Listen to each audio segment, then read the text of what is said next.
Danny साहब, welcome to star views programme. आपका स्वागत है। और अब हम बात कर रहे हैं आपसे पोस्ट विक्ट्री पे, किस तरीके से ट्रंप साहब की जीत हुई है, उसके बाद ट्रंप साहब का क्या कार्यक्रम चल रहा है, किस तरीके से वो भारतीय ओरिजिन के लोगों को अपने साथ जोड़ने में कामयाब हुए, और आज जो कैबिनेट उनका बनाने का प्लानिंग चल रहा है, उस कैबिनेट में भी और कैबिनेट के इर्द गिर्द भी काफी भारतीय नजर आ रहे हैं। इस पे क्या कहना है आपका? अनिल भाई, थैंक यू वेरी मच। आपने हमको तुम्हारे टीवी पर हमारी आवाज देने का या मौका दिया। I really appreciate that and thank you. But आपको मैंने पहले भी इंटरव्यू में बताया था सर कि आराम से इंडियन लोग कैबिनेट में आएंगे और बड़ी हाई पोजीशन में आ रहे हैं, क्योंकि इंडियन अमेरिकन का अच्छा रोल है इस बार। योगदान भी अच्छा दिया है, लोगों ने भी वोट अच्छे दिए हैं जो वेरी ट्रेडिशनल पहले नहीं थे। तो आपने देखा कि पहली 10 अपॉइंटमेंट 15 अपॉइंटमेंट में ही इंडियन के नाम आ गए हैं। आप देखिए सर, तो और भी आने वाले हैं। ये तो खाली ट्रेलर है, ये कोई एंड ऑफ द पिक्चर नहीं है।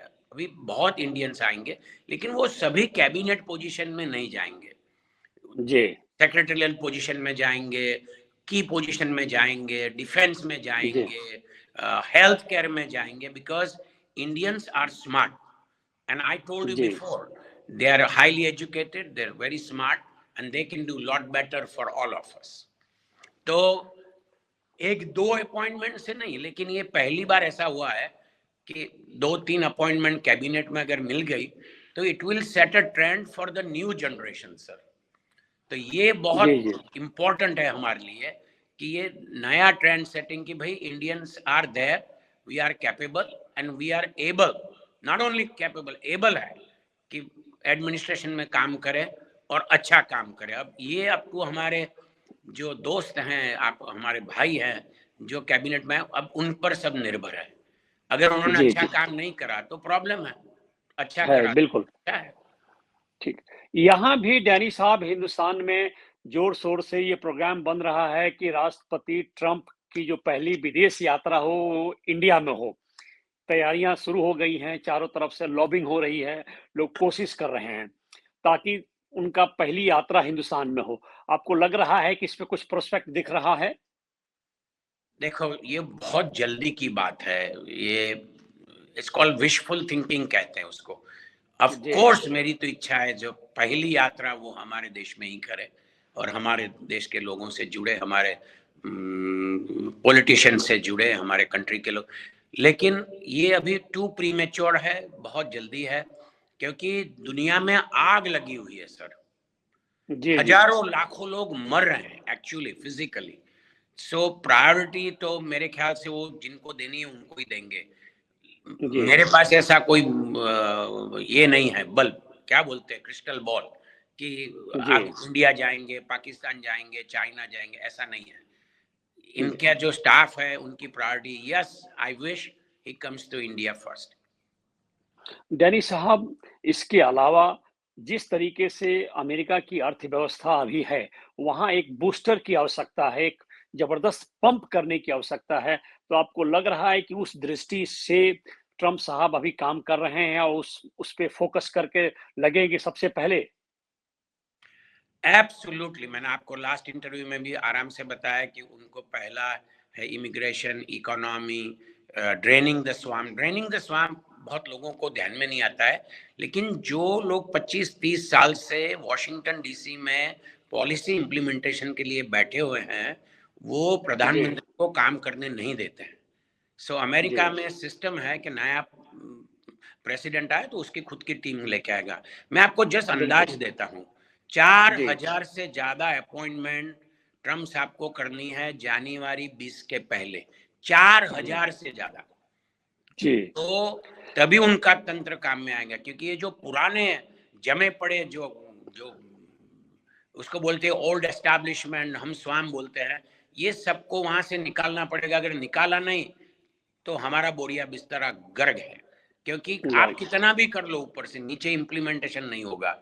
सो हमारे सबकी, अमेरिकन की सबकी इच्छा है कि ये पहले से पहले ये गंदगी को साफ करे, नए चेहरे दे, नए विचार दे, हमको पुराने वाले चाहिए नहीं, उनकी पुरानी जी विचारधारा फेल है।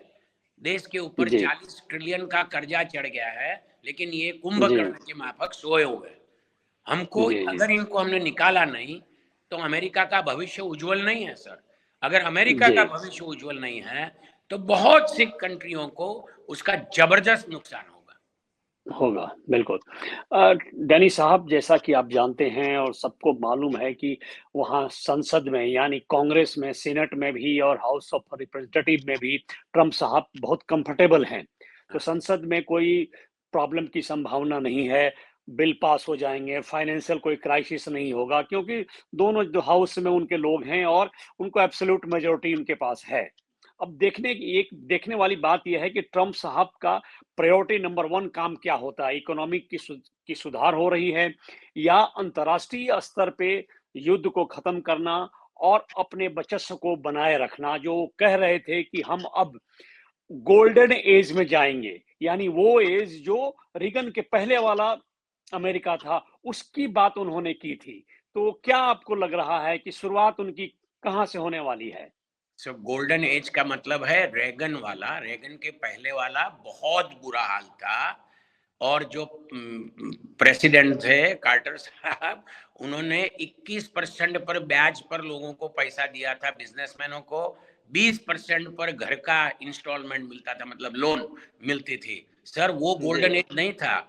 उसका हम्म। गोल्डन एज का आरंभ करा था डोनाल्ड ट्रंप ने जीतने के बाद, टैक्स कट करके, नई पॉलिसियां डाल के, नए लोग लाके और पुरानी गैंग को साफ करा था। इसी को हम गोल्डन एरा बोलते हैं, क्योंकि उस टाइम पे अमेरिका का जबरदस्त प्रॉस्पेरिटी हुआ, डेफिसिट सब खत्म हो गया। और उसके बाद ऑफ कोर्स क्लिंटन साहब आए, वो आए, लेकिन सबने अच्छा काम करा है। ये ये प्रॉब्लम ये एडमिनिस्ट्रेशन को आया नहीं, या फिर उनके पास अच्छे लोग नहीं थे, या फिर वही लोग थे जो पुराने हैं और उसको उनका एजेंडा जाने नहीं दिया। इसीलिए सबसे इम्पोर्टेंट है ये पुरानी लोगों की टीम को निकाल के गटर में फेंकना। अगर इसमें ट्रम्प साहब कामयाब नहीं हुए तो सर कुछ भी नहीं होने वाला है, क्योंकि उनकी नीति वही है देन इंडिया के लिए, वही नीति है चाइना के लिए। यही सब बैठे हुए हैं, इनको निकालना पड़ेगा। अगर ये नहीं निकले सर तो सभी कुछ बेड़ा गर्क है। डैनी साहब, इनको निकालना बहुत ही आसान काम है, क्योंकि दोनों जगह इनकी मेजॉरिटी है। प्रेसिडेंशियल नोटिफिकेशन निकलेगा, ये सब लोग आउट हो जाएंगे, ठीक है। उसमें कोई संवैधानिक नहीं नहीं नहीं प्रावधान ऐसा नजर नहीं आ रहा है, ठीक है। भाई। उसमें कोई दिक्कत नहीं आ रही है। चीजें कुछ आएंगी, जुडिशियल रिव्यू वगैरह की, वो टैकल कर लेंगे। जुडिशियरी में भी रिपब्लिकन्स की मेजॉरिटी है, उनके जजेस अच्छे संख्या में हैं। अब बात सिर्फ ये है कि ट्रंप साहब शुरुआत किस तरीके से कर रहे हैं, विदेश नीति की सुधार से कर रहे हैं या आर्थिक नीति की सुधार से कर रहे हैं। जिस तरीके से उन्होंने टैक्स में कटौती की बात की, जो आप स्वयं कह रहे हैं, तो आपको ऐसा नहीं लगता है कि टैक्स कम होने से राष्ट्रीय खजाना में पैसा कम आएगा और देश में मुद्रास्फीति की स्थिति आ जाएगी, इन्फ्लेशन की स्थिति आ जाएगी?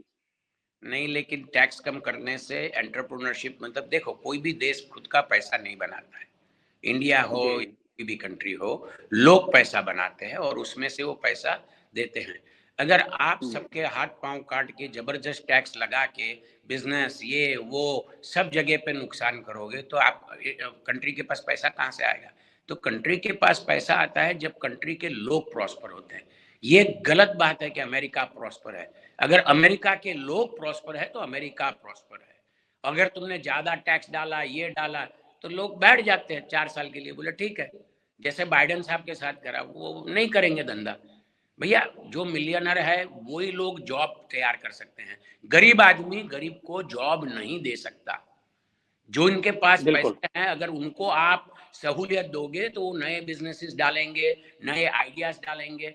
गरीब इंसान कैसे गरीब को नौकरी देगा सर? हाउ? सो अमेरिका बना है, आपको अंदाज में देता हूं, 95% से ज्यादा स्मॉल बिजनेसमैन से अमेरिका बना है, बड़े बिजनेस से नहीं बना है सर। आपको जी जी 95% स्मॉल बिजनेसमैन को कैपिटल चाहिए, टैक्स कम चाहिए, उसकी इनकम, जैसे मैंने एक होटल बनाया, उसको बेचा और उसके ऊपर आप 40% टैक्स डाल दिया, अब मेरे पास 60% बचे, मैं 60% से क्या करूंगा? सो ये बहुत बिल्कुल सोचने की बात है कि गरीब इंसान किसी को नौकरी नहीं दे सकता सर।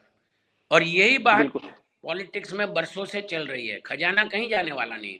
अगर हम जैसे छोटे बिजनेसमैनों को टैक्स ब्रेक दिया तो देश जबरदस्त आगे जाएगा। यही रेगन ने करा था और कुछ भी नहीं करा जी। था। क्योंकि तुम डैनी अगर साहब, देश के लोगों को प्रॉस्पर नहीं होने दोगे तो कंट्री कैसे प्रॉस्पर होगी? अमेरिका थोड़ी धंधा करता है। ट्रम्प साहब धंधा बिल्कुल नहीं बिल्कुल करते हैं, कैबिनेट बिजनेस नहीं करती है, कांग्रेस बिजनेस नहीं करती है।